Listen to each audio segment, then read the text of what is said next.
First of all, I'd like to say a very warm welcome to everybody who is here with us on meetingafrica.com for the first time. We are particularly excited about today's workshop, Unspoken Rules for Women Who are Climbing the African Corporate Ladder. If you were not with us last week, we held our first summit of Women Who Lead Corporate Africa, and we honored the 50 women who are at the top of African corporations. One of those women on that list is Ida Diaria, who is the head of Visa for all of Africa. Her title is Senior Vice President and Head of Sub-Saharan Africa. We met Ida for the first time virtually. Many talk about how networking is quite different in the pandemic era, and that we don't see people in person, and can you really develop relationships when you're not in person? Well, I think that meeting Ida is a perfect example from my own personal experience of how you can meet someone virtually and develop a relationship, which is what has happened with Ida over the last year. This is an incredibly dynamic woman who has climbed the corporate ladder, originally born in Senegal, and has reached the pinnacle of one of the world's largest corporations for Africa. She is at Visa. We all know Visa, and she is the number one for Visa in Africa. A true accomplishment. She has held several other important professional accomplishments before this one. She had the same role for Western Union, another important financial services firm that all of us are familiar with. And so we are thrilled that Aida is here today and that she will be telling you her story about how she climbed the ladder in corporate Africa to reach the pinnacle.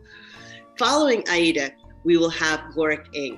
This is someone else who I've had the privilege of getting to know virtually. Gorick is a career counselor at Harvard University, and he's the author of the best-selling book, The Unspoken Rules, Secrets to Starting Your Career Off Right.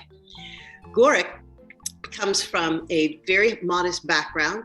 His mother was a domestic worker, and he helped her clean houses when he was growing up. He then went on to go to Harvard himself, and then after going to Harvard undergraduate, earned an MBA from Harvard Business School, and went to work in some of the most prestigious private sector companies in the United States. And while he was in those companies, he recognized that there were a number of unspoken rules, things that he had not learned in his background that gave him a disadvantage operating in those environments. And he became very committed to helping others from backgrounds like his own understand the unwritten rules that exist within the private sector and large global corporates. His book is fantastic. We strongly encourage you to take a look at it, to buy it. And I think that you will find the interactive session with him to be quite dynamic. Following that, we're going to go into breakout groups. And we would like to hear from each one of you about what you think you need in order to get to the top. Today's session, of course, is targeted at people who have been working for less than 5 years in corporate Africa. And we want to learn from you. We want to know, what are the hard skills you need? What are the soft skills you need? Do you think you have a chance to make it to the top? What do you need? How can you be supported to get there? So that's what we are hoping to get from you and learn from you today in our breakout sessions. I can let you know already that we're going to need some volunteers to take notes in those breakout sessions and to report back to the full group. So if you're so inclined, please think about perhaps playing that role in your breakout group. After the breakout group, we're going to come back together as one, and we will have reports from those 6 breakout groups. We will then do a poll, and we will wrap up. I must also start by thanking our sponsors, without whom this would not happen. We have our thought leadership partner, Standard Bank. And Standard Bank has been not only a sponsor, but they have collaborated with us in the design of this program.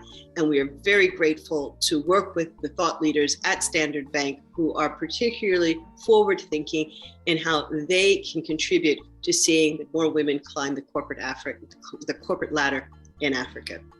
We also thank British Petroleum, and we thank Old Mutual for their generous support as sponsors as well. So with no further ado, we're going to go back And we're going to hear from Ida Diaria. I've given you her background, and I'm just absolutely thrilled that she is with us today. You should know how important this meeting was to her. She had a very high-level meeting today with senior people at her organization and her clients, and she really needed to try to change the meeting, but she asked if we could change the time, and we said no. We have people coming in from over 40 countries in Africa. And she said, all right, I will change my meeting to be there. So we thank you for what you've done, the sacrifice you've made to mentor others and to share your wisdom with the participants in our workshop today, Aida. So with no further ado, please, I'm going to turn it over to you and tell us, Aida, tell us about your story. First of all, Teresa, I have to thank you for giving me the opportunity to be with you today. And want to thank you for the amazing introduction that you have of me. I have to say, though, that from the perspective I am in, I don't know that the journey has been around, climbing the ladder or getting at the top. It was more about taking responsibility for positions I was in and wanting to make sure that I was impacting, the business and the people around me and the communities we served. So thank you again for having me. I am one of many examples of women that are striving in corporations in Africa and also across the globe. But my hope after the conversation today is that through my example, that is only one journey, among many, I would, inspire, trigger some thoughts, provide hope, and provide guidance to many other young ladies that are, starting their career and that have some amazing opportunities within the organization they serve or other. My journey started, as you mentioned, in Senegal. I was born in Senegal from parents originally from Mali and Niger. But I never lived in both of these countries because my parents have been traveling and working in different countries across Africa. Spent some time in Côte d'Ivoire and in Ethiopia, then also had a few years in Paris as I was going through high school. As I reflect on my career and my personal journey, I believe that the foundation of what made me the leader I am today started at home. I had the privilege to have parents that, number one, believed and shared with me that, the sky was the limit. And, that I should not let anybody define, who I was. Then second, both of them had challenged the status quo with regard to what the expected trajectory was for them as they were embracing their own careers. My mother was the first sociologist of her country. Father was destined to becoming a teacher in Bamako and chose to, with his own savings, go to Europe, get a degree, and become a professor. Some of the other values that I got from home was about, hard work, and also the sense of needing to make an impact, whatever you do, be it work, be it in your social life and in your family as well. So these were the point of departure of my life and the values I received. And after, going to high school in Senegal, Cote d'Ivoire, and Ethiopia. I ended up, having a degree in France, in international, no, it was in economics first, and then had like a BA, bachelor degree in finance, and finished with an MBA in international management and in finance.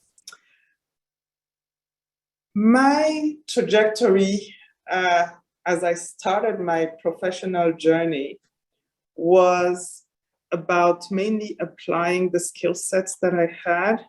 One of the first jobs that I had, and that's always a very big surprise to many, was a job in marketing in Paris, in the Welding Institute. And I cannot tell you how many people came to me and say, but welding, how are you going to do marketing in a welding institute, out of all industries? But what I looked at as the opportunity came to me was really, how was the skill sets that I have, was I expected, or could I impact this industry by defining a marketing strategy, by defining a growth trajectory for an organization that had never had to go into sales before. And it was a fascinating journey. There, I think, is where I had my first moment as a young African professional, because it was an industry that was very much dominated by male, and they were, way older than I was, and in an industry that was, again, like I said, had little, a female representative. And there, I think, the criteria for success, like I said, was just determination in getting, the work done, understanding the need to build a rapport with your stakeholders and really make sure that we started with a point of departure that was a common ground for us to be able to have a meaningful journey, and for me to establish credibility. A big a moment there for me as in my career. Then after that, I started my own business with a partner in the US, and that was for me also an extraordinary journey, because from there you needed, when you have your own business, you probably have to do pretty much everything on your own, ranging from HR, business development, accounting, procurement, you name it. And every deal that you make is only a temporary satisfaction, because you need to think already about, the next one. And it was in the telecom industry at the time where a lot of our markets in Sub-Saharan Africa were establishing their mobile infrastructure and were sourcing their material and equipment in the US, and was able to be part of a phenomenal journey there as well. After that, and I think it's one of the job I had for the longest time, was my journey at Western Union. And there again, I went from being an assistant marketing manager to becoming the head of Africa after 15 years or so. But, as I mentioned when I started, I did not have like, a set goal or objective to achieve as I joined the company. It was more about, making sure that I would impact the business I was entrusted to lead. And every success, every promotion I received came as, the result of the impact I had and the, revenue that I was able to generate for the company, and also the community that I was, looking after in the context of that role, and how I was able to transform, right? At no point in time did I have conversation around, the need to be promoted or me wanting more responsibilities. And I just had, executives looking at performance and saying, wow, there's something happening in this part of our business. Let's take a look at it and let's see who's driving it. And, maybe we should expand the scope of responsibility. The last example I'm going to give is also when I joined Visa, and then I'll go into the details of what I think, contributed to, me getting where I am. What are the skill sets that I believe, in my case, contributed to the growth trajectory that I experienced. But the next example I wanted to talk about is also Visa. When the opportunity came to join Visa as a company, I looked at a certain number of things. Number one, I was able to see how with remittances only, we have been able to impact economies. Remittances represented up to 20% of GDPs of certain countries like the Gambia. We also realized the impact that we had at the microeconomic level, because every transaction received through this formal channel led to a multiplier effect within the economy, within the community, where people would start, to invest from the money they would receive. Banks were starting to diversify the portfolio of offerings because they would see a regular flow of income coming in. So my thinking has been, was at the time, okay, if we were able to impact positively countries and individuals with only one type of flow, think about the possible impact that we can have if we accelerate payment in Sub-Saharan Africa by digitizing more cash, by empowering more small business to accept digital payments, by offering more credentials to consumers to access digital payment. And that was the key driver for me making the shift from Western Union to Visa. And the journey is ongoing. The task at hand is huge. But again, the potential and more importantly, the impact that, companies that like the one I work for, like Visa, can have in enabling commerce, in facilitating payments, in creating opportunities across the continent, are what, keeps me going every day. So that's the key driver. And I look at the position I'm in today more as a responsibility to the company, to my team, to the continent, to be impactful and be successful, as opposed to looking at it from a personal growth perspective. Although the growth is coming from the accomplishments, the learnings, the relationship buildings, and more that are part of the role I'm in today. Some of the things that are building are fundamental. and please, Teresa, please stop me, because I could go on and on. Well, So please. I love what you're saying, and I don't want to stop you, but I do think that what you've said is very meaningful. And I think that, as you know, I would like to put it in context. We've done what we call the listening tour of the women CEOs in Africa. And one of the things that you demonstrate in an extraordinary fashion that we see is humility. Humility and true dedication to your work.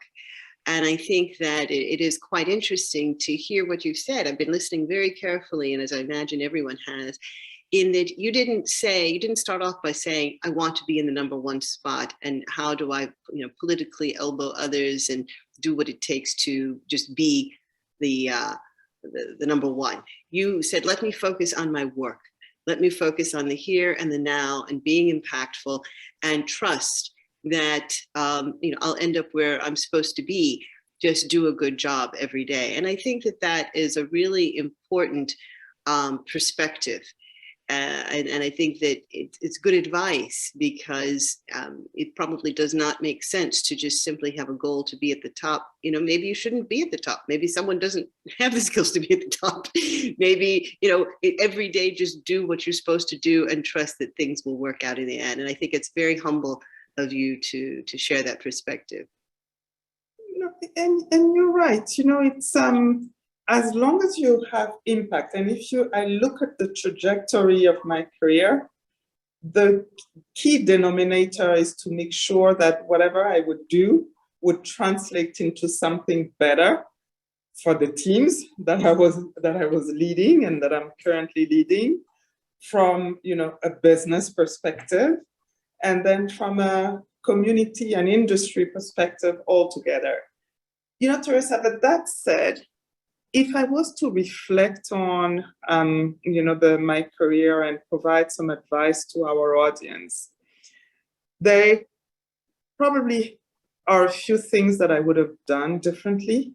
Yeah, I believe that the notion of networking that you and I discussed, very often, is one that I would have embraced probably earlier and sooner.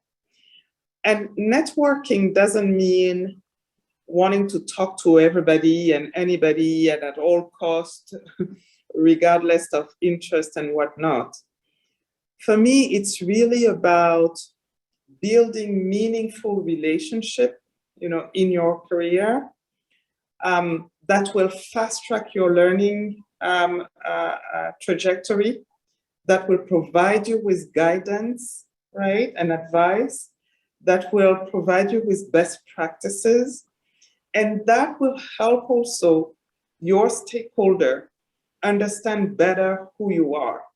Because very often, it took, to your point, someone in that process to take a look at it and look at the performance and look at the trajectory to say, there may be something in this person that we are not seeing or that is not visible enough. Let's see how we can give this person, more responsibility and more exposure and whatnot. I believe that increasingly nowadays, building that set of, relationship, partnership is fundamental to just make sure that you make things easy for you to navigate in your environment. And more importantly, that you fast track your learning, right? So that's one part of the, advices that I would have for the audience. The other important thing, and, I keep coming back to this because, very often, and I see this as I go into recruitment and whatnot, it is about, entitlement, a title that I would, the candidate is looking for, or sometimes compensation. And each of these pieces are important and play a role, right, in some of the decisions that you have to make at some point in your life. But One that I think is fundamental is how, as an individual in this given role, am I going to grow, and how am I going to drive impact? If you get into a position where you're not learning, you're not challenged, you are not passionate, and passionate doesn't mean that you are not facing any challenges, right? But as you go through that journey, you become a better professional, a better leader, you learn, and you impact your environment. These, for me, are criteria that are fundamental as you make your decisions in your career. When I started to work at Western Union, I was based in the US, right? And I had a pretty decent career, and the head of Africa came to me and asked me if I wanted to come and join his team. And after discussing with him, after understanding what his vision was, after really looking at how the skill set I had could be applied to the role he was offering, I decided to move to Africa. But that was a decision that nobody understood around me. Like, you're having a comfortable position, you seem to be having like a good trajectory. Why would you make the decision to go to Africa? The decision was based on the fact that it was the best opportunity for me to have a more rounded role. I wanted to make sure that, I could leverage all the aspects of P&L management to impact, the continent and the regions I were responsible for. And that was the fastest way and the best way to get there. So that's how I packed my belongings and went to Morocco, for example. And I believe it was one of the best decisions I made, and I took at the time. So important to think about what you want to achieve and how the positions you're having are helping you build, the skill sets that are required for you to get where you want to be. The one thing also that I can add in terms of things I would do differently is probably speak up. Speak up, because in many instances I was in a situation where I did not necessarily agree with the strategy, or I did not fully understand what the strategic priorities were and why we were required to implement a few of them. As I reflect now, one should not be shy to just speak up, speak your mind up. Many times what you think is what many other people think, but will not necessarily, volunteer to talk about. Or if you have any questions, most likely another person in the audience or in your team will have the same questions. So speak up, and that will make your learning, your growth, your journey more enjoyable and more impactful. Teresa, I've been talking for quite some time. I'm not sure how we're doing on time. Well, I think we're not doing very well on time, but we're doing very well in terms of wisdom. So I think that we will compromise a little bit of time. I don't think that anybody here will mind that if we run a little bit over, as a result of hearing from you. This is wonderful, and I've been reading the chat, and I think that people are really appreciating the insights. Let me just say, a couple of things in response to your wisdom, Ida. I think that what I see in the chat is that people really do value hearing from you in terms of the substance, and being really focused on your work and trusting that the right thing will happen. Clearly for you, the right thing has happened. And that also speaks to your managers, those who saw you and acknowledged your work and gave you opportunities. There are others who may be in a similar position and deliver good work, but are not fortunate enough to have managers who acknowledge them and provide new opportunities. What would you say to the women who are sitting in that position?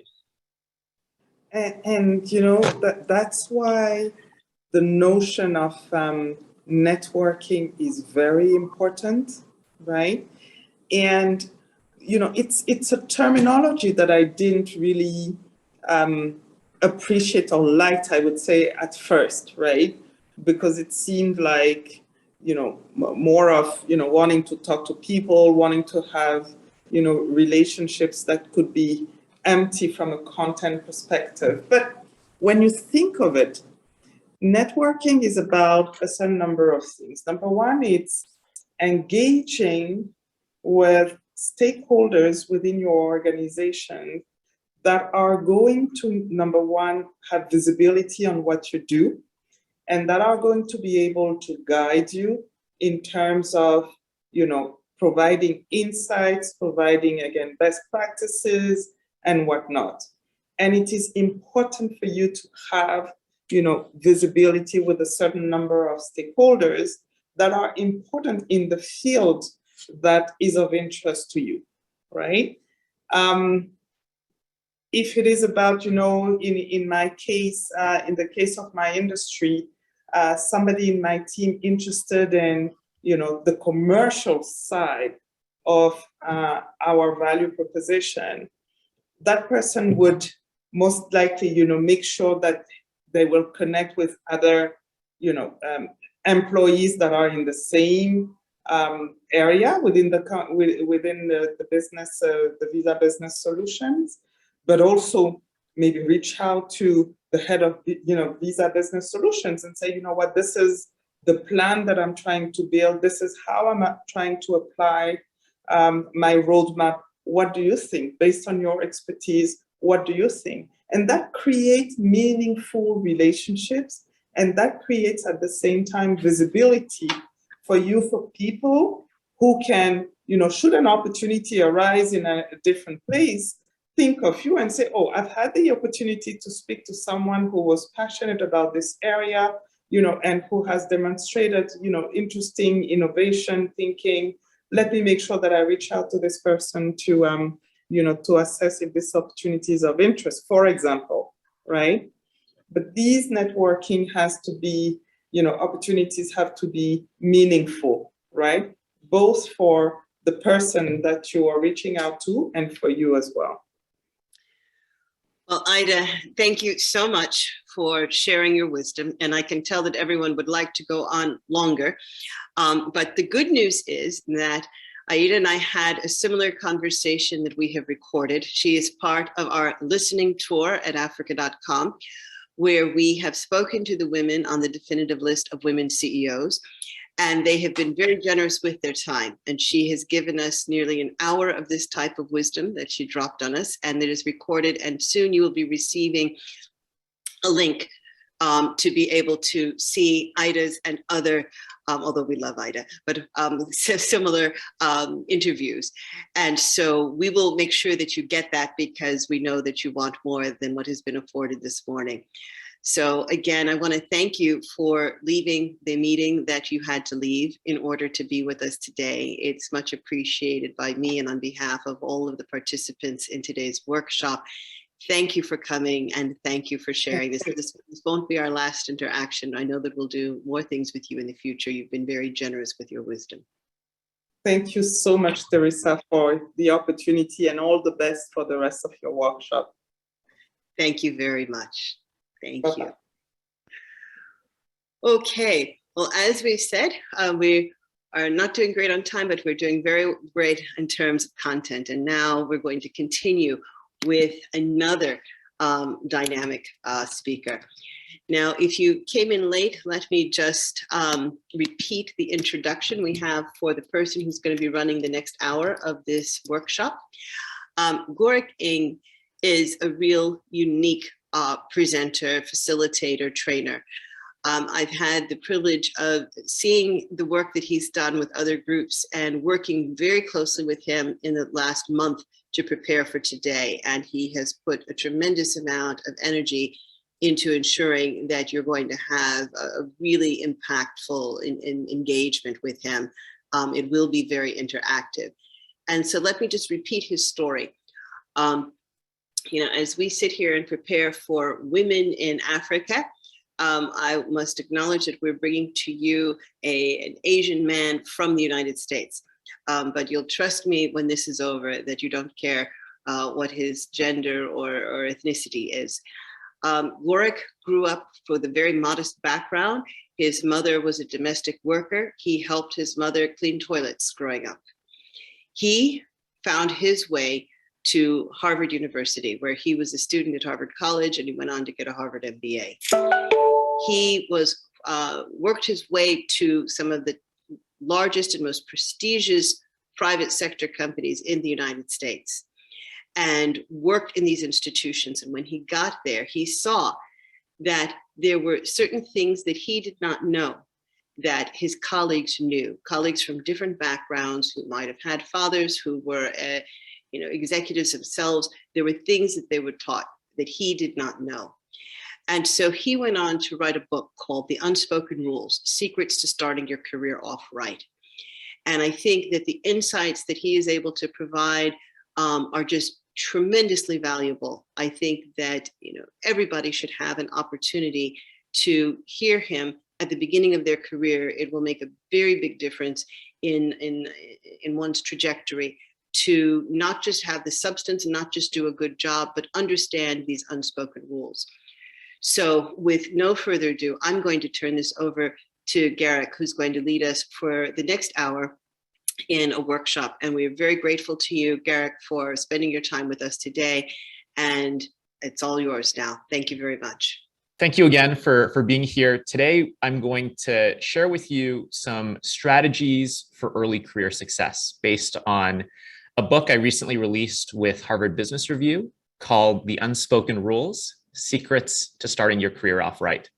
And if the content of this presentation ends up resonating with you, I invite you to come onto my website, gorick.com, where you can download an excerpt of my book to get a sneak peek of what it looks like inside.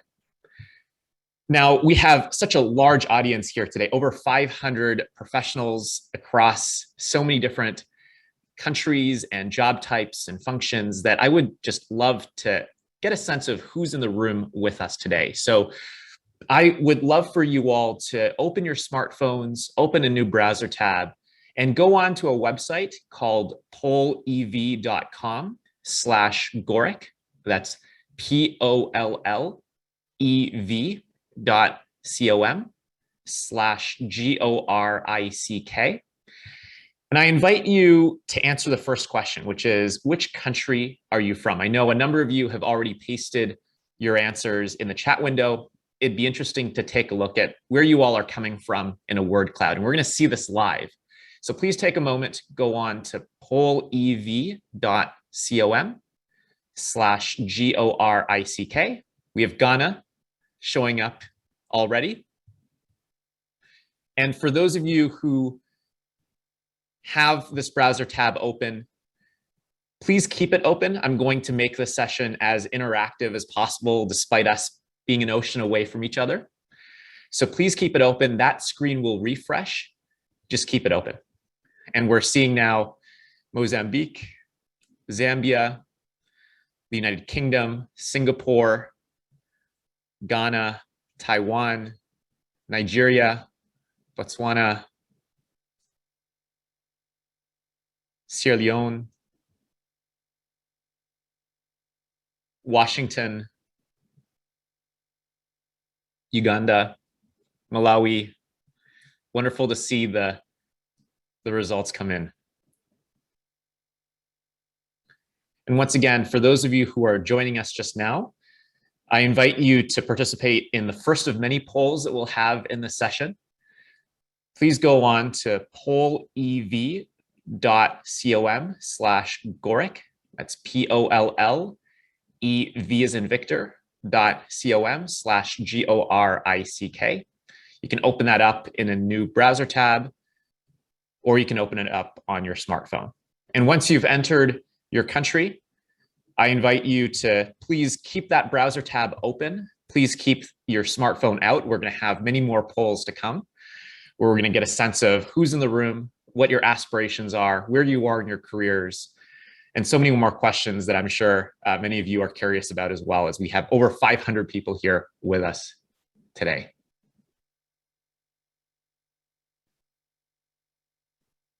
We're seeing great representation here from Nigeria, from Kenya, from Botswana, from Zimbabwe. So inspiring to see all the terrific talent that we have here with us today. This is so inspirational just to even see the response come through. And given all of the polls that we have in this session, I want to make sure that we have enough time to get through everything. So I'm going to give you all perhaps just 10 more seconds to submit your responses. And then I'm going to move forward to the next poll. So I'm seeing the word cloud continue to evolve, but there will be a time shortly when I'll move on to the next question. All right, as I see the word cloud here start to slow down, and I start seeing participants over the 500 here that we have with us today plateau, I'm going to move on to the next screen. So once again, please keep that browser tab open. I'm going to move on to the next one. And that next question is, which industry do you currently work in? Go ahead and type that out.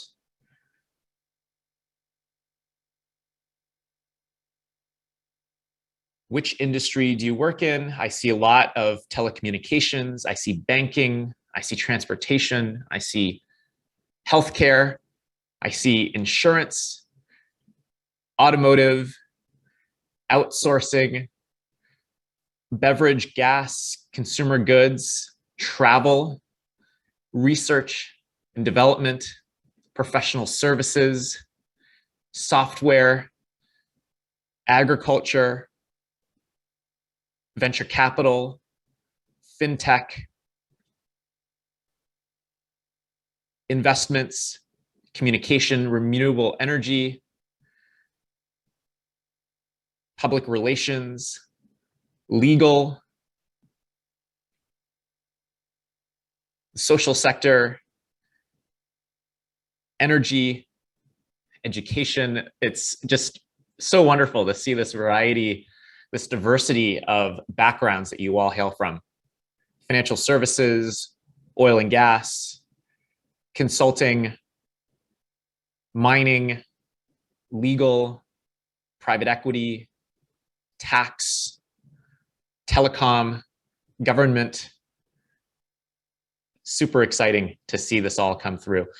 And for those of you who are joining us, I see that the participant list is continuing to grow. Please go on to pollev.com/GORICK to participate in this word cloud. As you can see, as your submissions are coming through, we'll be seeing it all in real time, all 500 plus of us in this group. Now, as I see this, the results plateau here, I'm going to move forward to the next poll. We're going to have many more, so please keep that browser tab open. Please keep your smartphones open as well. The next question is around your job function. And I noticed a number of you may have already submitted that question, that answer rather, but I'd love to hear, which job function do you currently work in? Are you in sales? Are you in marketing? Someone in marketing has already just submitted. Sales, investments, operations, human resources, operations, procurement. Wow, the word cloud is exploding here in a terrific way. Research and development, administrative, strategy, compliance, technical, credit, software, engineering. Wow, this is incredible. Human resources, M&A, governance, We have directors here with us. We have accounting with us, advisory, medical, policy, communications. We have a physician with us here today. We have multiple, given the size of the word doctor. We have training, we have medical, clerks, public affairs. This is really exciting. Thank you all. And as I see the word cloud here as well, plateau, I'm going to move forward to the next poll. We have a number just to get a sense of who is in the room. Of course, there will be content that will follow after this session. So thank you all for participating, for typing in your responses. We have a lot of ambition. We have a lot of expertise. We have a lot of unique lived experiences. So thank you very much. I'm going to move forward to the next poll. So keep that browser tab open. The next question is, how many years have you been out of school and working full-time? I know we have a number of early career professionals, which is why we have less than 1 year to 10 years as many bar charts. Though it looks like we have a lot who have over a decade of experience. So I should have extended the timeline here. We have over half who have over 10 years of experience. Really exciting to see the range of experiences with us today. And for those of you who are just joining us, once again, go on to pollev.com/GORICK. We can see we have quite a range of work experiences. Over 50% of you have over 10 years of experience. So just a wealth of knowledge, wealth of expertise here in the room. And as I see the questions plateau, I have just a few more before we go into the feature presentation. The next question is, do you currently manage or supervise anyone in your role? Do you have interns? Do you have apprentices? Do you have individual contributors who you lead? Or are you an individual contributor yourself, which is a fancy way of saying you don't manage anyone? You might be a subject matter expert. You might be at the entry level. You might be a frontline employee.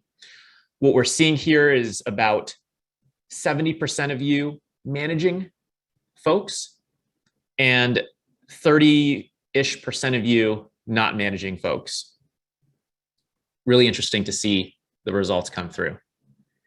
Now, the next question is a question that I'm personally really eager to know about, which is, what is your primary professional goal right now? Are you interested in moving up, getting promoted? Are you interested in moving internally or laterally? So moving divisions, moving functions, moving departments. Would you like to move externally? So you're in an organization now, but you're eager to move to the next organization. You'd like to step up in your current role. You'd like to make more of an impact, make more of a contribution. So I frame that as you want to thrive in your role. You want to step up. Or would you like to keep up?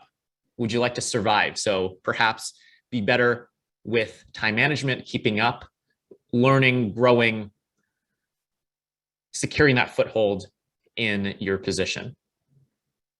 And what I see here is about 30% of you are eager to move up. Actually, many of you want to step up in your current role, followed by move up, followed by move externally, followed by move laterally, and then finally survive. What I sense from this, just through the screen in 2 dimensions across an ocean, is there's a lot of ambition in this room. There's a lot of talent in this room. You have moved beyond just simply surviving to now thriving, from keeping up. You've already done that. That's a thing of the past, to now moving up, moving organizations, and ultimately moving up to a position that Ida is in, for example. Exciting to see this ambition across my screen. Now, one of the last polls here is a bit of a self-reflection exercise. I'd love to hear from you about, what does career success look like to you? How do you define success? What I realized in my research is that success is personal. And some of us are eager to move up, become CEO, take on the position of someone like Aida, for example. Others might have a different version of success. I'm seeing here that many of you are eager for impact, eager for purpose, to gain greater influence, to have an unblemished reputation, to make an impact on your clients, to become a recognized thought leader. Impact, remuneration, and fulfillment, all three. Making an impact, I see so much here around making an impact. So it's not surprising to me that you all are here today and that the message that Ida shared with all of us resonates so much, because impact is what really brings us all together here today.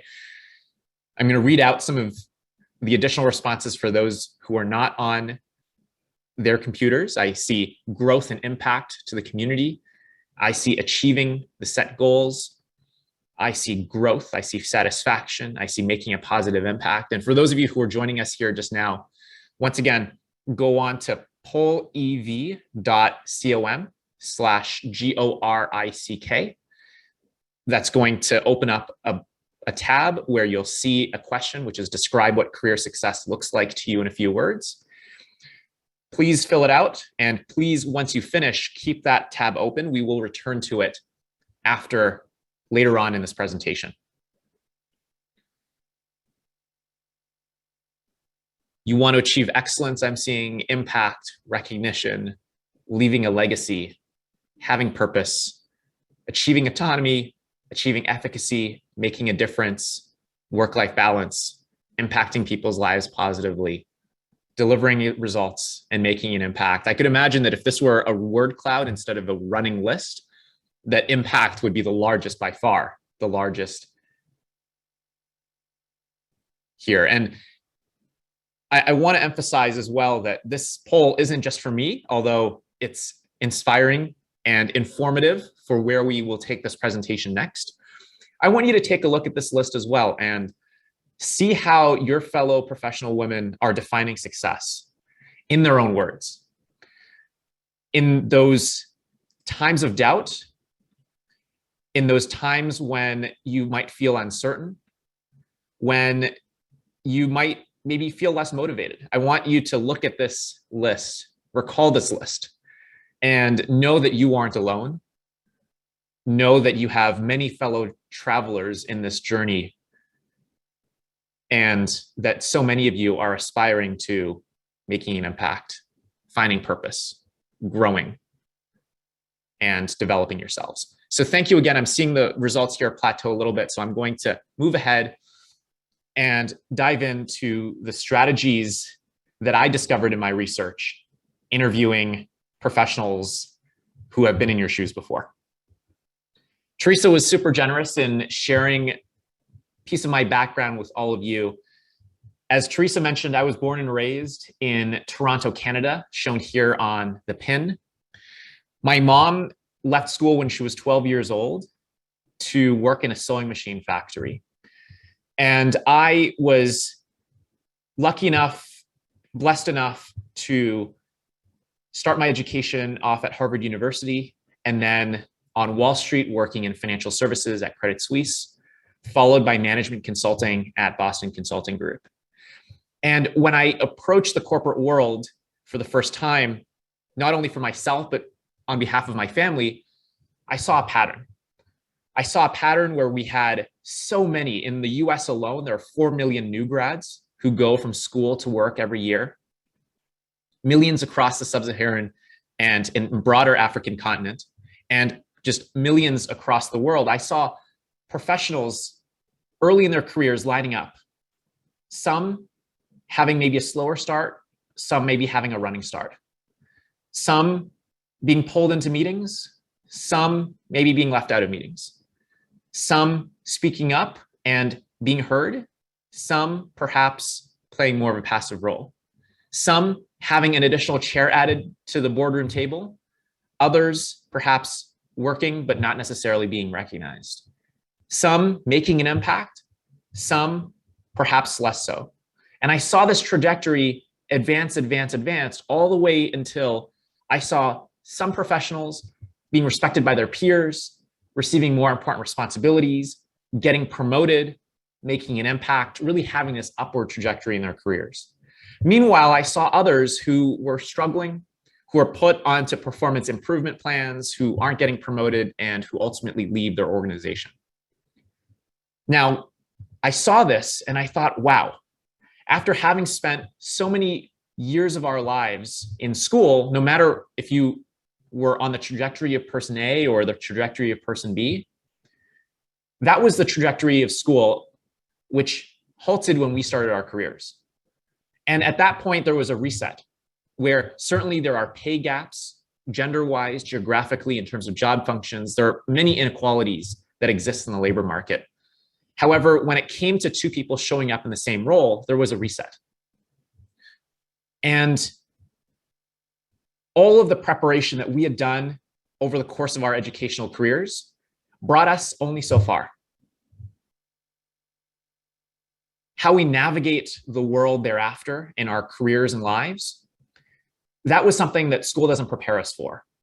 And that is up to so many of us to figure out through trial and error in the same way that I did. At which point I thought, wow, how inefficient for all of us to be going through so much of this through trial and error. What if we could bottle up the life experience, the wisdom of folks like Ida, and deconstruct the component parts down to tactics that any of us can apply in our early careers to get further faster?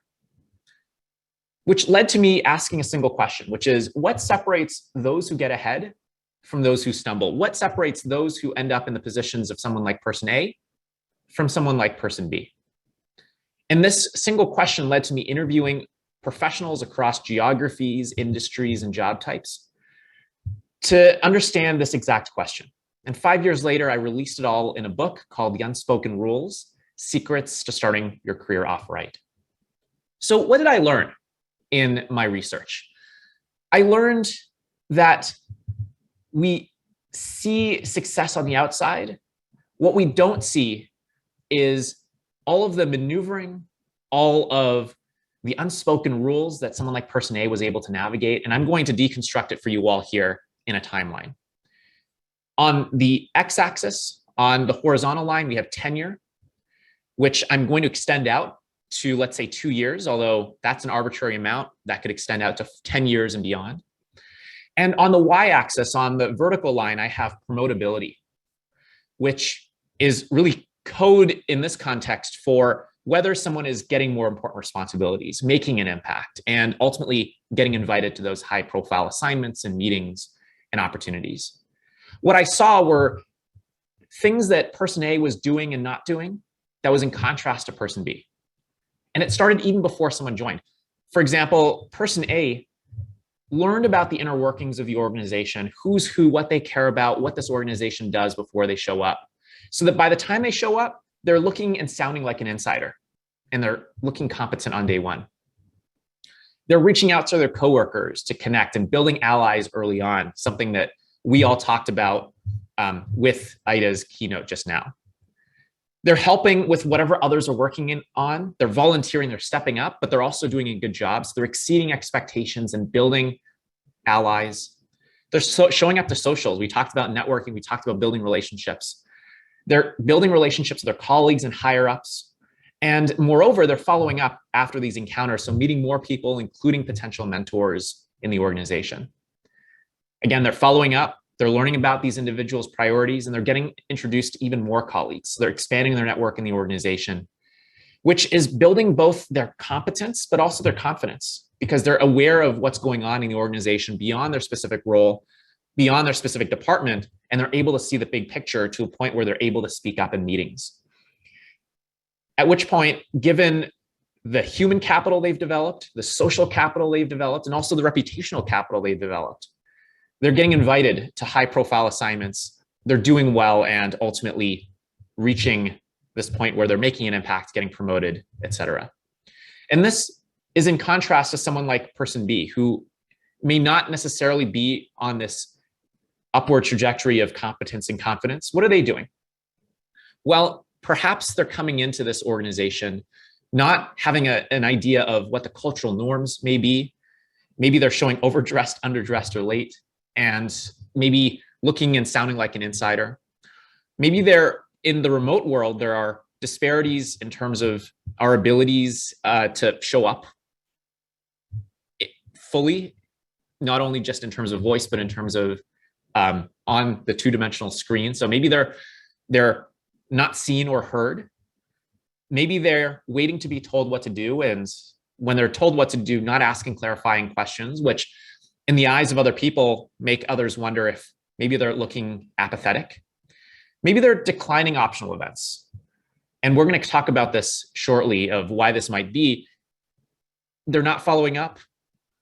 Maybe they're struggling to follow along in meetings and it doesn't look like they're maybe trying to learn. And they're looking at someone like person A and they're wondering, how is it that this person could have such a smooth, at least on the outside, trajectory? At which point, maybe they don't make it to the 2-year, 5-year, 10-year mark in an organization and they end up leaving. Now, I'm oversimplifying here with a vignette like person A and person B. Very rarely is success going to be linear. Very rarely are we going to have the experience of person A or person B strictly. More frequently and more realistically, we're going to have data points that resemble that of person A and data points that resemble that of person B, where all of these add up to some of us being on the green line, which I would encourage and have the faith in all of you to do, rather than the red line. So what does it take to put yourself as much as possible on this upward sloping line? I call it the 3 C's, which I think of as the unspoken rubric to getting ahead, to keeping up, to stepping up.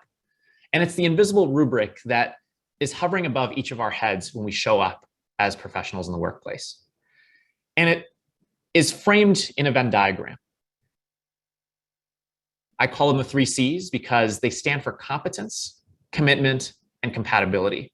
And the idea is this: the minute you show up as a professional, whether it's in your resume, your cover letter, in a coffee chat, in an interview, and especially when you show up before clients and coworkers and partners and higher ups, the people around you are sizing you up and they're asking themselves 3 questions.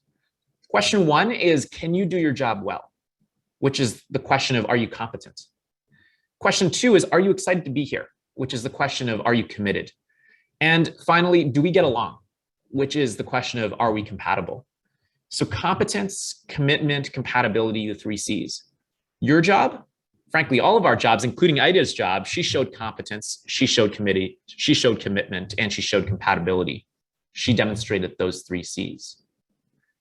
And really, that's the North Star as professionals aspiring to make an impact, to rise up to the ranks.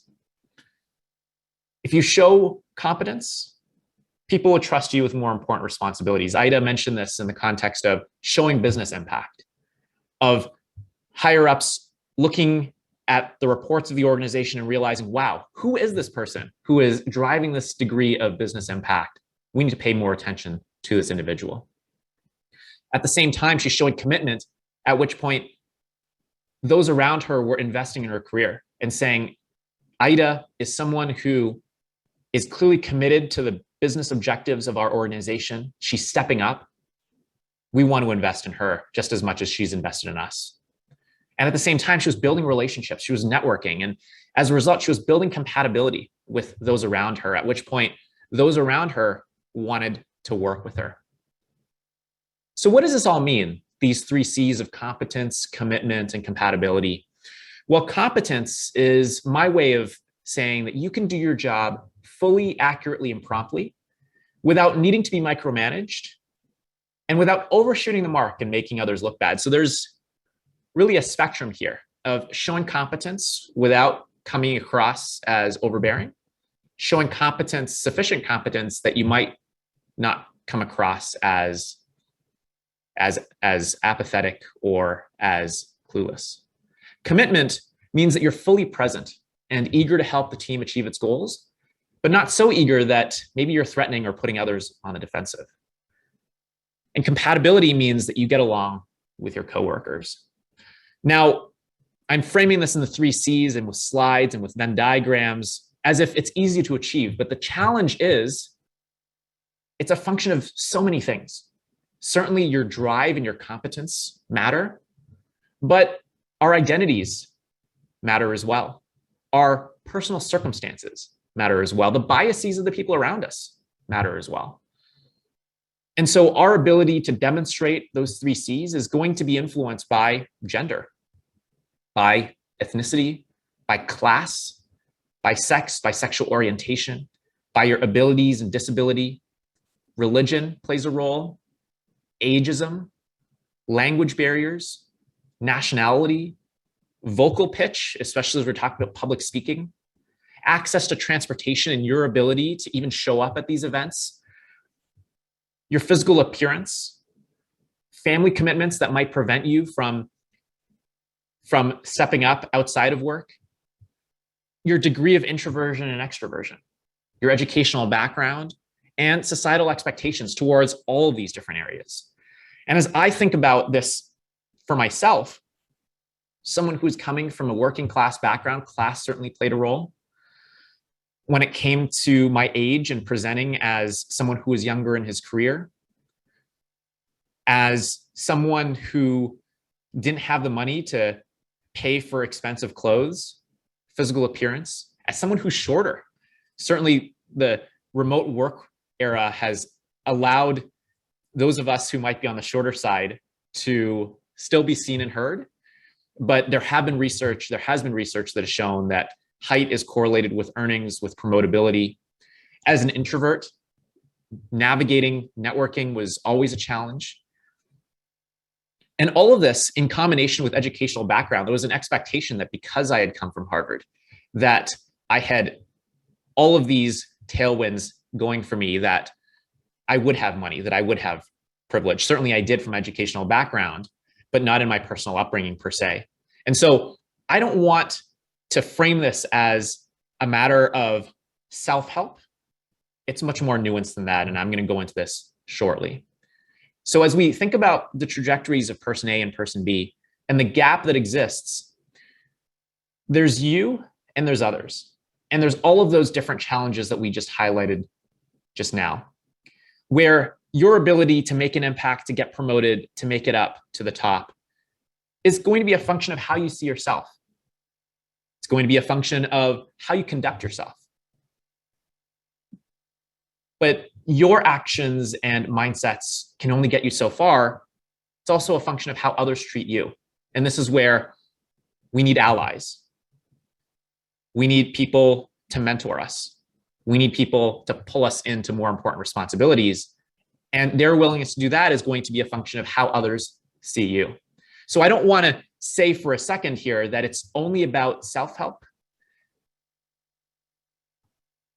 Our society's ability to get so many more of you to positions like Ida's and beyond are going to require that all of us help. So think about the 3 C's as a pair of lenses that you put on for assessing to what extent you might be performing, overperforming, or underperforming compared to your coworkers. Use it as a lens through which to analyze the workplace, to analyze your own trajectory. But that's not all. What I used to think, and what I often hear from professionals, is it's all about doing your job well. But what I now think, and what I now want you all to remember, yes, it's about doing your job well, demonstrating those 3 C's, but it's also about demonstrating that you can be trusted with more important responsibilities. I call this the 2 questions of are you reliable and are you promotable? And Ida was able to demonstrate both of these, where in addition to asking themselves whether you're competent, committed, and compatible, people are asking themselves, can you do your current job well? Are you demonstrating competence now, here and now? But also, can you be trusted with more important responsibilities? And in the workplace, whether it's visible or invisible, there's something called a 9-box matrix, which many large corporations use. Along the bottom is low performance, medium performance, high performance, which is a fancy way of calling, are you reliable? And along the edge is promotability, of how likely are you to succeed if you were to be given more important responsibilities. What does it take to show performance, to show competence? Well, you're responsive, you're organized, you're detail-oriented, you're professional, you're following through, you're doing what you say you will do. These are really just the baseline expectations for all of us. However, once you've achieved that, then it's about stepping up, which I know many of you want to do, which means that you know why you're doing what you're doing. You're not just understanding how to do something and what to do. You're also understanding what's the big picture. You have an answer and a point of view. So you're showing up and speaking up, something that we also talked about. You're addressing problems and asking questions before they arise. You're staying on top of the latest development. So not just looking down, but looking across the organization and maybe across your industry. And you're proactively offering better ways to solve issues. Showing performance is important, but it's necessary, but not sufficient. Where if you show performance, that's great. That doesn't necessarily guarantee that someone will see you as promotable. Now, showing potential also isn't sufficient. And of course, showing neither is not where you want to be. You really want to be at the top right-hand corner of this 3x3 matrix, where people are thinking, you're a future leader. Let's give you more important responsibilities. And you want to be in the green zone here, as close to the top right-hand corner as possible.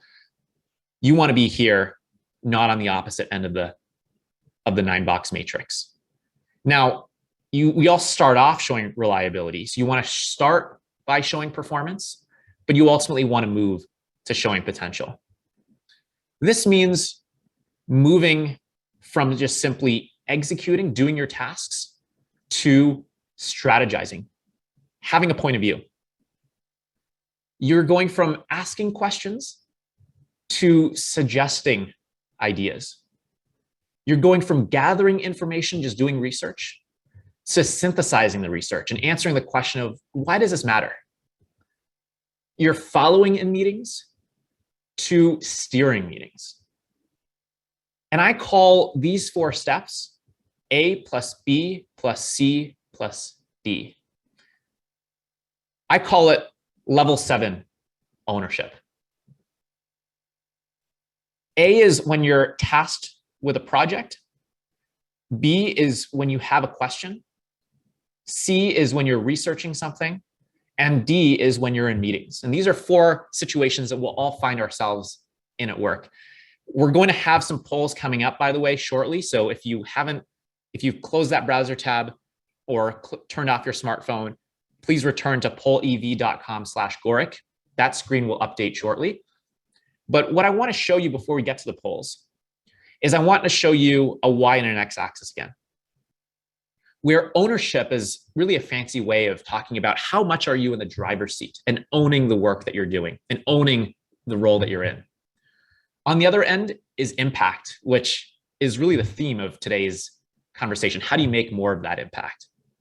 Well, when it comes to situation A, when you're tasked with a project, when you're delegated an assignment, there are really 7 steps of ownership, 7 layers rather, of ownership that you can possess. You could have the mindset and the attitude of, hey, that's not my job, which would be level 1. One step up, level 2, is what I did a lot, which was smiling and nodding and saying, sounds good, I will do this now. However, what I didn't appreciate, especially transitioning from school to work, is that saying yes isn't the key to getting promoted. It's necessary, but not sufficient. It's only level 2. What people expect is for you to step up. So to clarify, so you say, I'd love to help. Can you help me understand X? So you're asking questions, clarifying the expectations. That's level 3. And then you're accepting the task. But number 4 is you're contemplating now. So you're saying, yes, can you help me understand this? But you're also saying, okay, but what about this? What about this thing that we haven't talked about? Could you please clarify that? Level 5 is you're doing all of the above, but you're also suggesting. So you're saying, what about this? Okay, would it be helpful if we tried this as well? Level 6 is you're doing all of the above and proposing now. So you're saying, yes, can you help me understand this? Okay, what about this?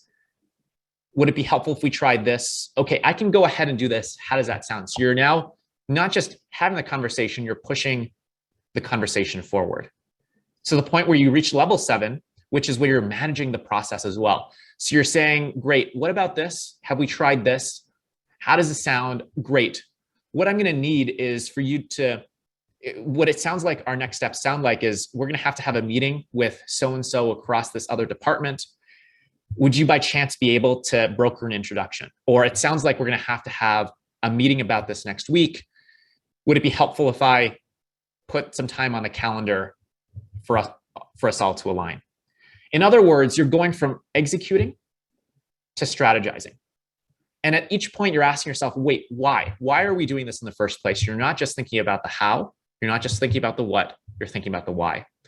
Now, here we're going to return to the poll, where I'd love for you all to ask yourselves, what level of ownership do you think you are at as it relates to receiving projects? Are you level 1, level 2, level 3, or any of the other ones leading up to level 7? No one has to know how you respond, by the way. So please answer as honestly as you can, as you are willing. And I would love to see where you all are.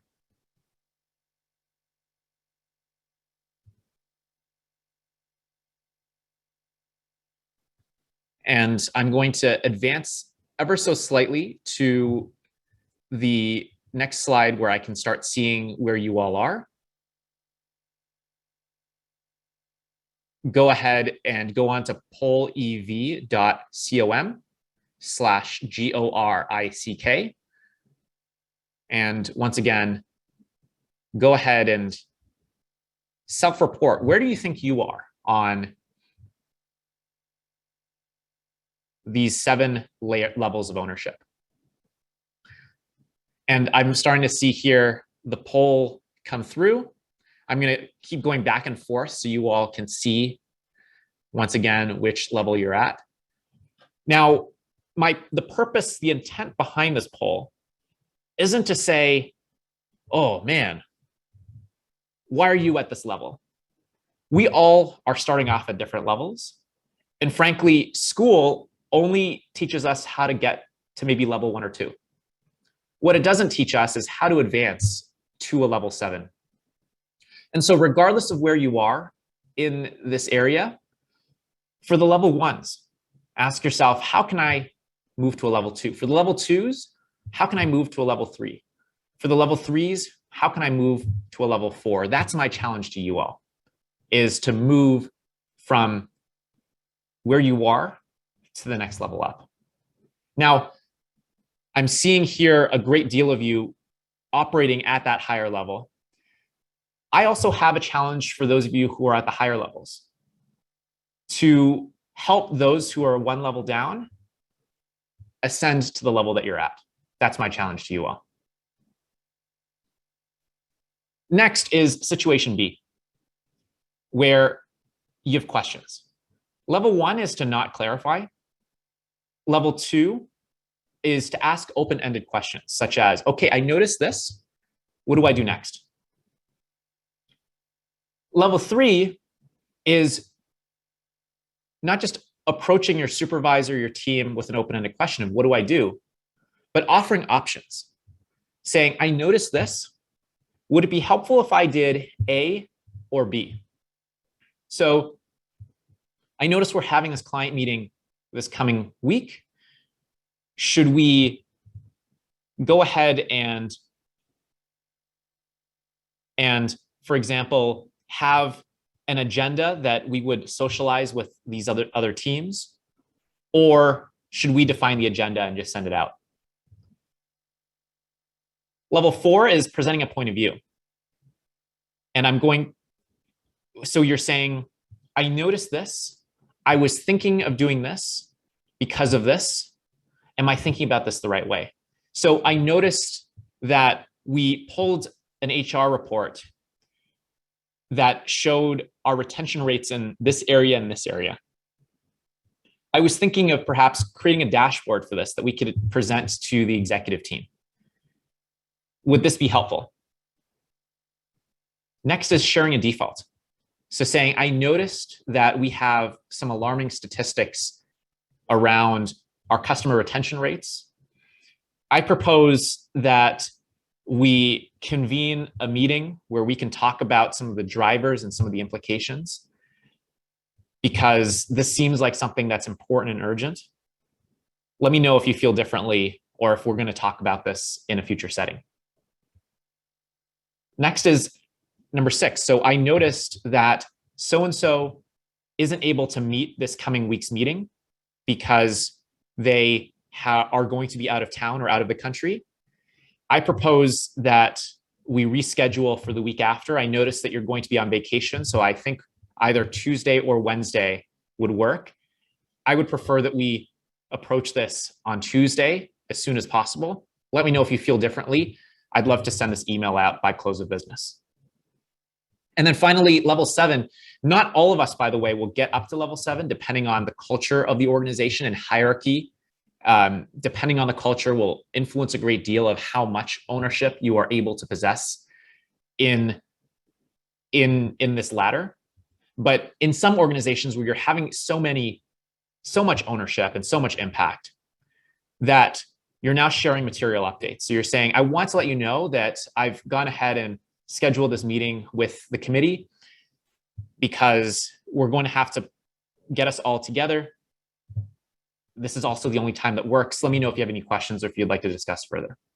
So you're, again, going from asking to suggesting, and you're asking yourself, what would I do in this situation? If I didn't have anyone to go to for help, what's my point of view? And once again, I want you to go on to polev.com and ask yourself, what level of ownership are you at right now as it relates to asking questions? Are you at a level 1, 2, 3, 4, 5, 6, 7? And we're seeing here now over 500 of you participating in this exercise. I'm going to go back a slide so you can all get a refresher on which of these 7 levels you're currently at. And I'm going to flip back and forth just because I'm eager to see how you all respond. From level 2 to level 7, we're seeing a pretty even split here of about 15% for each of the 6 levels rather. Very few of you perhaps at a level 1. Many of you at a level 3. Many of you starting to step up. So as I think back to the original bar chart that I shared with you all of what you'd like to do, it seems like so many of you are already thriving in your roles, really stepping out, making that additional impact. So it's encouraging to see that you're going from just saying, what do I do?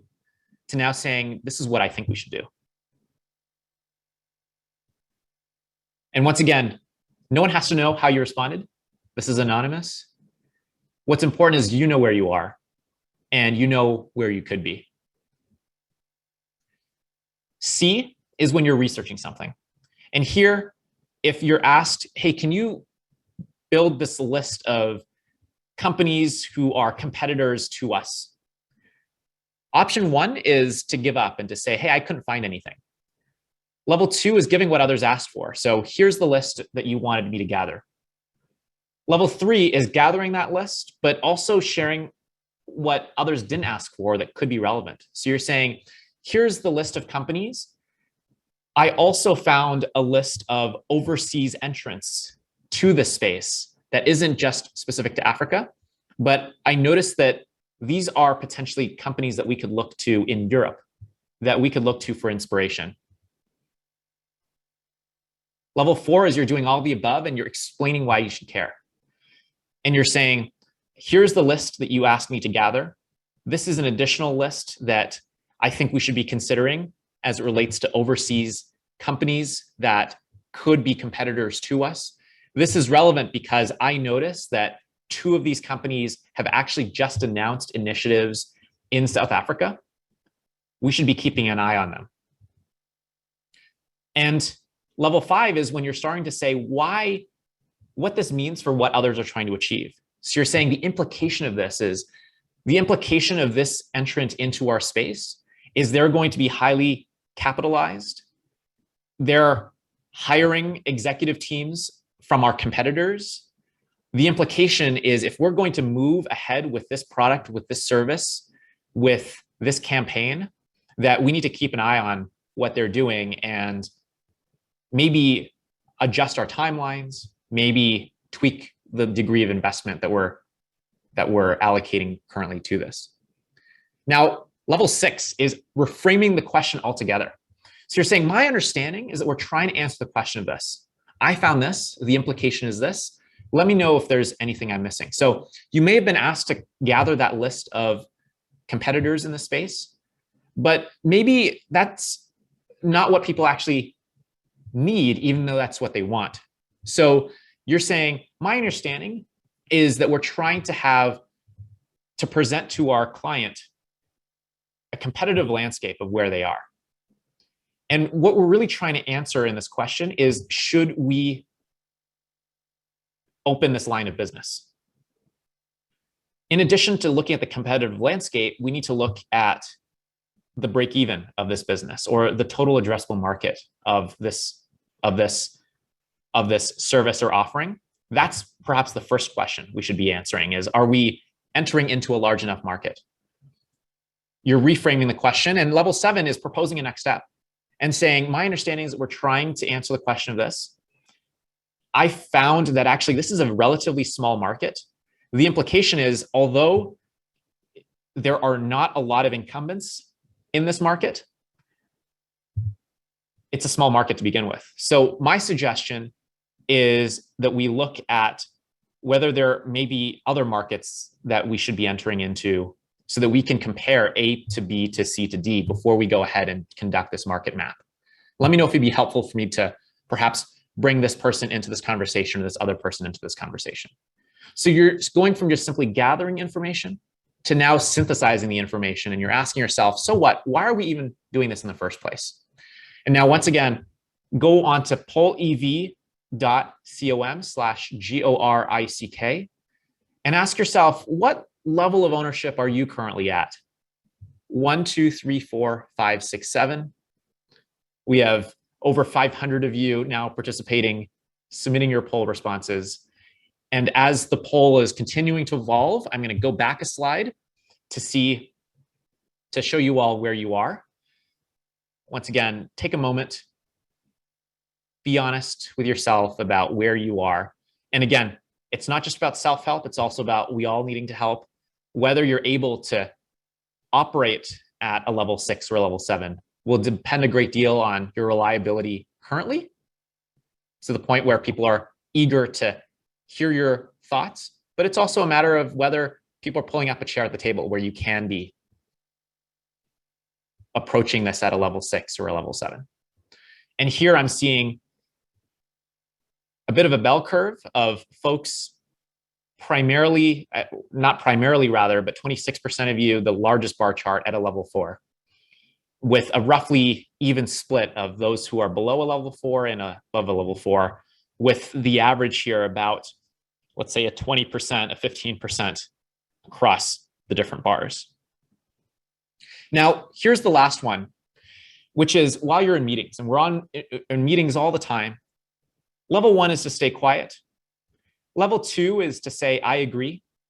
Level 3 is to, I agree, but it's because of this.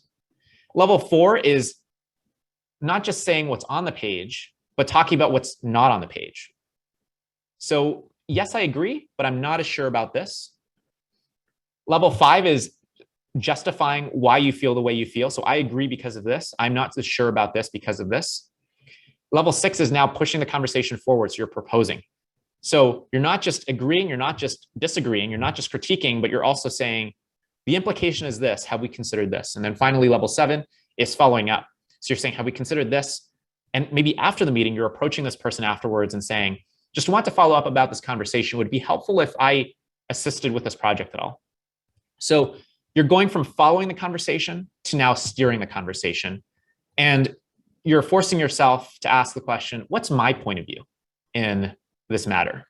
So once again, one of the last polls in our session, what level of ownership are you at when it comes to attending meetings?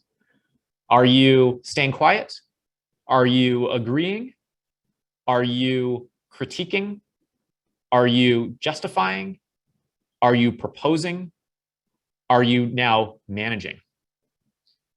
And it's great to see so many of you now participating here. I see a bit of a skew towards the upper end of the ownership ladder. Many of you more of you operating on the right end of this chart than the left end, which is fantastic to see. And once again, my challenge to you is, regardless of where you are, that's not going to dictate where you end up. My challenge to you is, how do you rise from the level that you're at to one level above? Now, all of this is really just you stepping up, making that impact, going from surviving to thriving. So you're, again, executing now, but I challenge you to start strategizing. You may be asking now. I challenge you to suggest. You might be gathering now. I challenge you to synthesize. If you're following now, I challenge you to steer. You're doing A plus B plus C plus D. And I want to wrap up with a story of Ketty, someone who was in your shoes from chapter 15. She got hired as a temporary office assistant, and she became the youngest manager in her company's history. To the outsiders, how she got from here to here was a black box. No one quite knew. But when I spoke to her manager, I started realizing that she took a series of steps to get from where she was to where she could be, something that no one had done before. She completed her work fully, accurately, and promptly. She showed competence. But she went a step beyond, where she didn't have the point of view of, that's going to be enough to get me promoted. That's only the first step. One day, she overheard some of the higher ups complaining about not being able to find enough nurses to place in hospitals as a staffing company. And she thought to herself, I might be a temporary office assistant, but there's more that I can do, especially since so many of my coworkers, so many of my friends aren't even relying on the platforms that we as a staffing company are using right now. She thought, duh, you're not thinking about this the right way.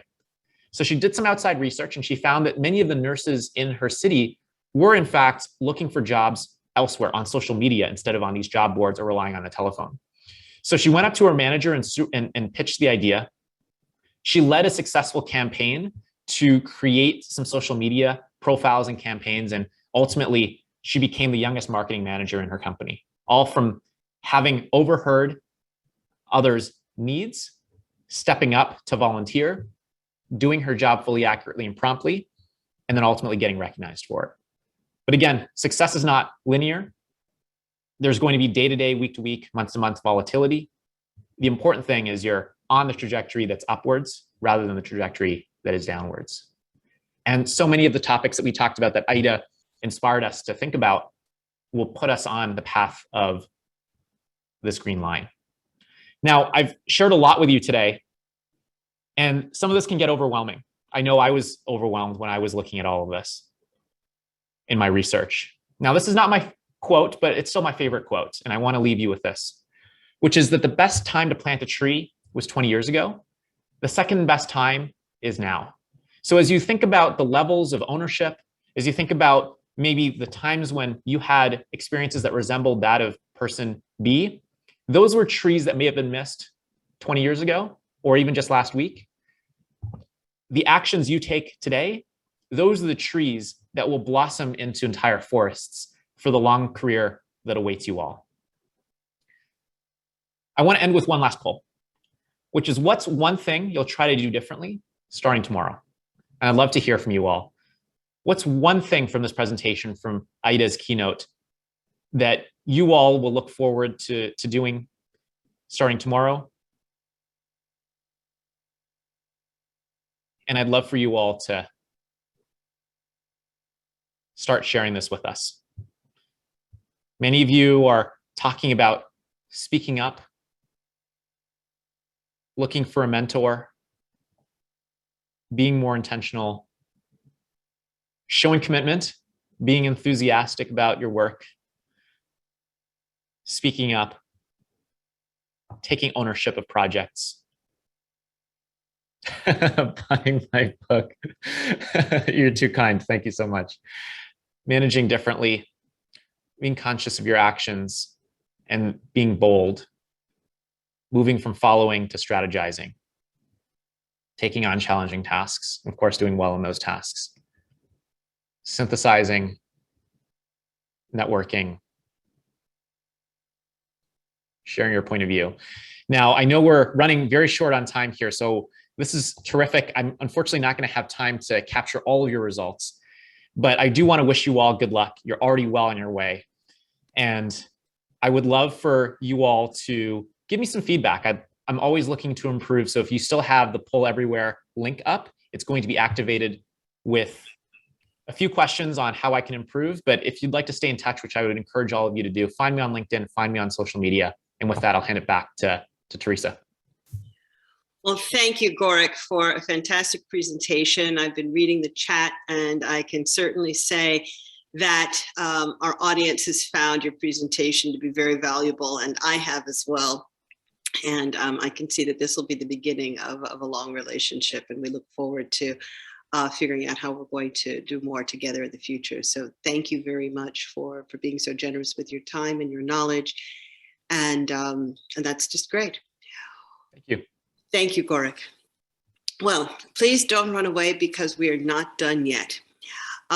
We would now like to have you participate in various breakout groups so that we can hear from you. We want to learn from those who are here today what you want us to do in the future. We want to know what your training needs are and how we can develop more for you. So we have 6 facilitators who are from Africa.com, and you will automatically be assigned to one of 6 rooms. And we will have 20 minutes there, and then we will come back and hear the summary. Well, I think that we're going to go through by group number. We had a great group, and I'm so excited. And I think Mariti is going to report back. And Mariti, why don't you report? I think it would be most useful if you just focus on question number 2, what skills people want. Can you report on that portion that we heard from our group? And we have some very pithy, short, nice, long, and intelligent list. Mariti? Of course. Thank you, Teresa. So what we have written down for big skills that people want to learn is time management.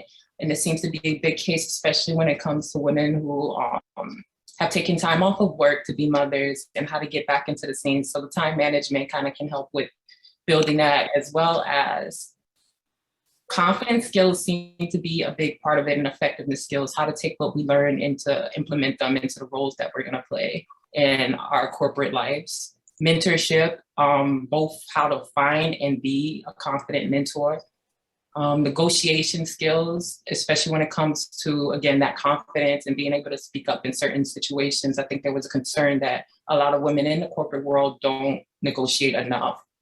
Relationship management and relationship skills, which all I think tie into emotional intelligence, were big skills for just communication in general and being able to negotiate. And I think that can push up actually a lot of the other skills. Collaboration skills and teamwork building is definitely some of the big ones that we would like to see.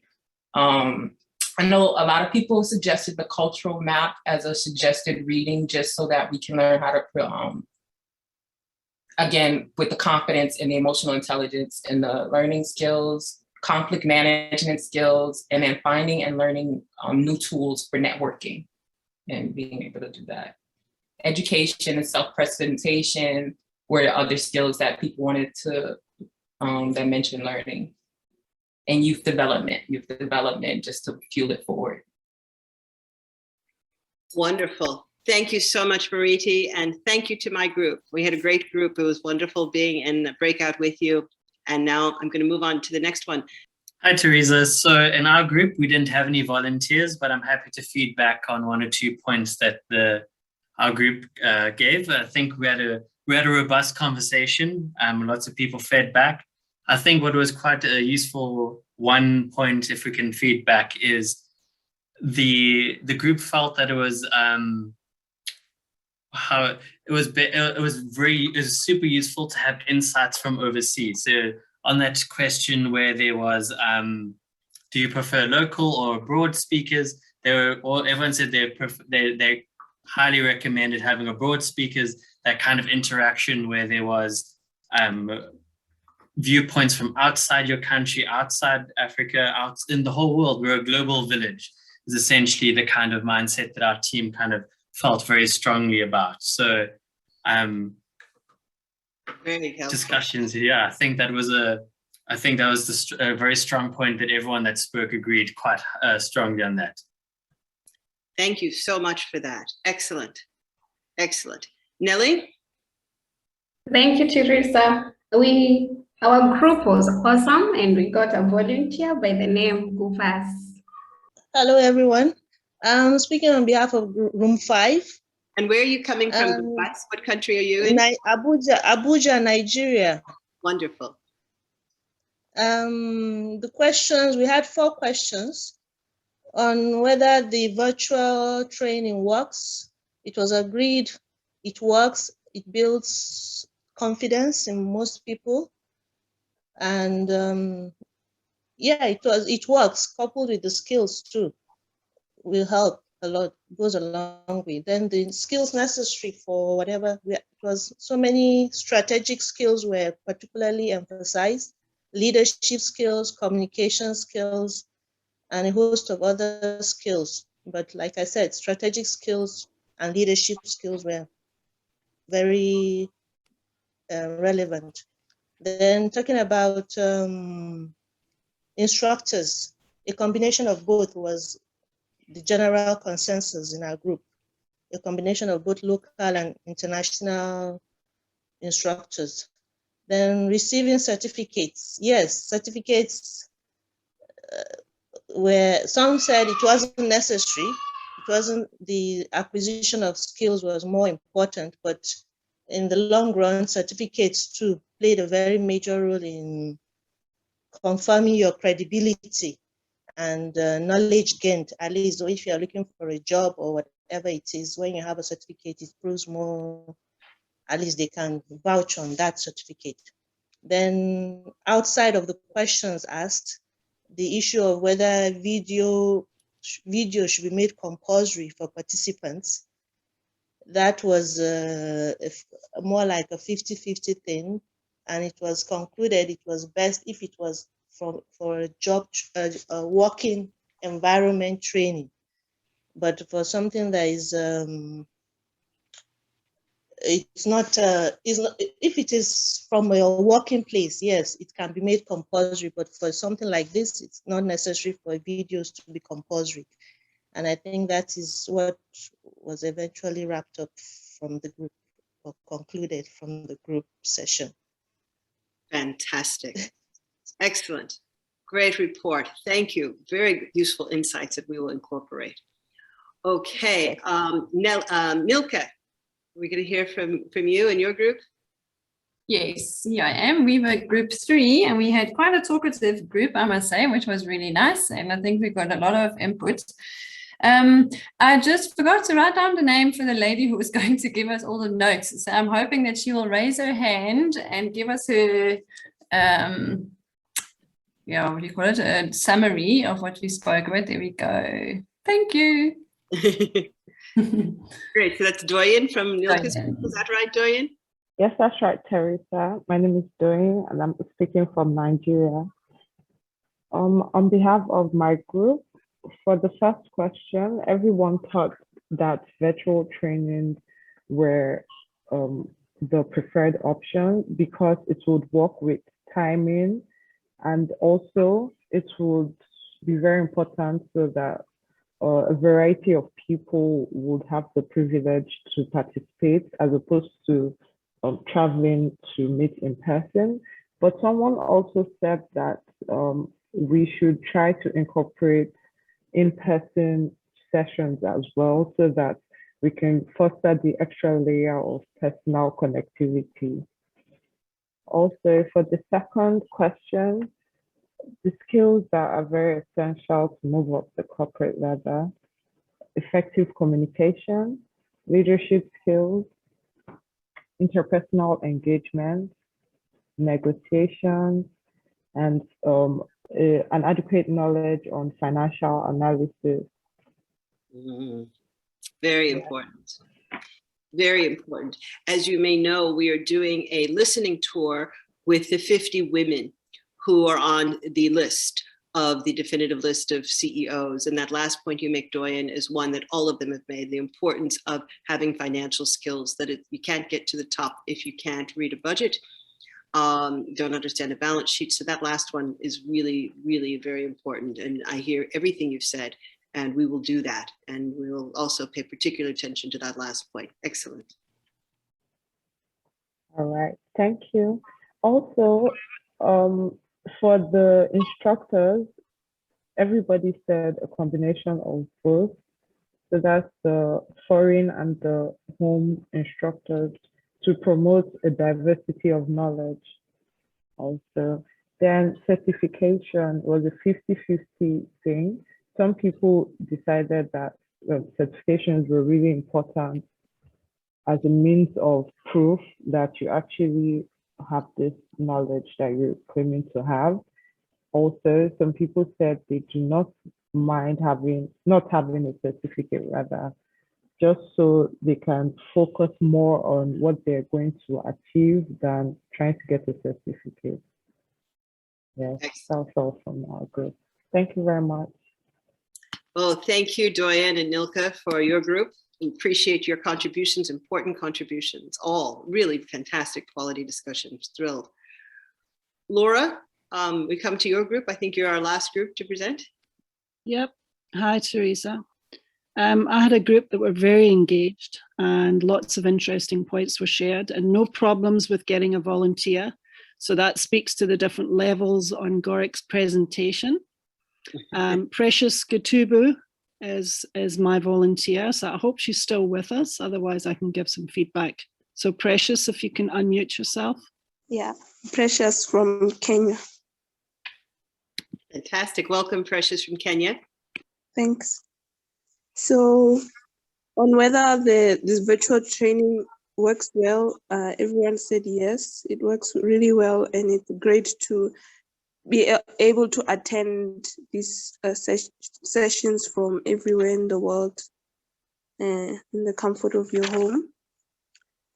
The skills that we need to climb the corporate ladder are networking and doing it right, building meaningful relationships, leadership skills, how to work in a team, mentorship, time management, especially for working moms, communication, how to address people who are above you, and speaking up in meetings. Also having the right attitude that will align with your company's, about whether we would like instructors from abroad or local. I guess it was a mix. Everyone said it's okay to have a mix. But we did have a few that pointed out that in Africa, we have certain cultures that are unique to Africa, and African speakers would be best to help us navigate those issues, especially in workplaces and industries that are male dominated, how to deal with the issues, the cultural issues and stuff like that. Yeah. No, I said that on your last point, I'd just like to comment that we actually talked about that in our group, that we, and apologies to my group for repeating this, but I want to say to everyone, we're working on the listening tour of all the women CEOs, on the definitive list of women CEOs. And the last point you make is so important because we found that, these women, they're at the top of these large listed corporations. And they, minimum value of 150 million, huge companies. And, these women are quite, senior. And the last point you made is exactly one that they made, that culturally it's difficult for them to network. What if they're seen out in the evening at a restaurant with a male client? I think that the cultural nuances are really, really important. And so thank you for making that point. And we hear you. And we will respond accordingly. It's very important. The last question about certification, everyone agreed that it's the knowledge we're seeking more than anything. But to show people that we have gone through this training and show them and back up what we're saying with proof, I guess that certification would be important. Fantastic. Yeah. Great report. Thank you again. Wonderful report. Teresa? Yes. Teresa, Group 6, unfortunately, did not have a facilitator. Okay. But we do have a spokesperson that might like to engage with you for a moment to represent Group 6. And I do apologize that we had that problem for them. No, I got a direct message from, is it Mokomborero? Yes. All right. So are you there? Yes, I am. Hi, Teresa. Thank you for rolling with us. This is the first time we've done breakout groups with this many people, and we did have a little bit of a hiccup. So I'm sorry you didn't get a facilitator, but I'm really glad you're there and that you're going to represent. No, that's okay. It was a team effort. Everyone was quite proactive, to be honest. Just out of curiosity, have you read all the books behind you? I try. Okay, so most of what has been said was also alluded to within our group. But the one thing that stuck out for all of us is the practicality of Gorick's presentation. There was a lot of talk about how there's so many motivational speakers now who tend to hype you up, but don't really tell you traceable steps that you can implement and review over time.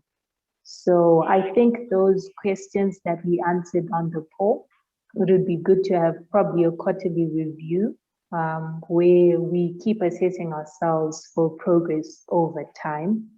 And then there was also one request for probably language translators. There was one lady in our group who speaks mainly French. So some of what we discussed in the groups, she wasn't able to fully understand. But overall, the emphasis was on the practicality of the presentation, especially by Gorick. So thank you very much. Oh, well, thank you for stepping up, and especially all of you in Group 6. It seems like, you've got the skills that Gorick talked about. No facilitator, no problem. We're here to lead. We're going to take charge and manage this situation. So wonderful to all of you. That's fantastic. Okay, well, I want to thank everyone who has participated in this session. We hope that you found it to be valuable. We are going to be taking all of your feedback and looking to develop more courses for you in 2022. As I've mentioned before, we're looking to collect data so that we can get corporate sponsors to pay for this work, so that you don't have to. So the more data you give us, the more helpful it is to us to be able to present it to others who can fund the continuation of this work. So that's why we ask so many questions. If you've registered for this, we will start to send you next week for free the Everyday MBA, 160 character message by email that will give you some guidance written by Harvard MBAs in areas of finance, marketing, human resources. You'll get one every day for 1 month. So with that, we really want to thank you for being with us for such a long time, giving us so much of your time, your thoughts, your input. And we hope that we will see you again in 2022 on more sessions like this on the topics that you've told us are important to you.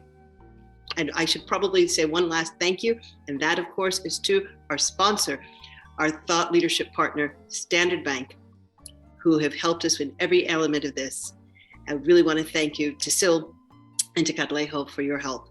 And we also thank British Petroleum, and we thank Old Mutual, without whom this session would not have been possible today. Thank you all. Bye-bye. Thank you, Teresa. Thank you. Thank you. Thanks. We love you. Thank you so much. Bye. Thank you. Thank you. Thank you. Thank you. Love you.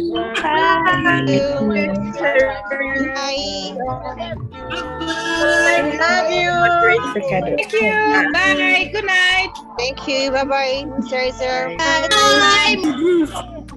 Appreciate you. Love you. Thank you. Thank you. Bye. We love you.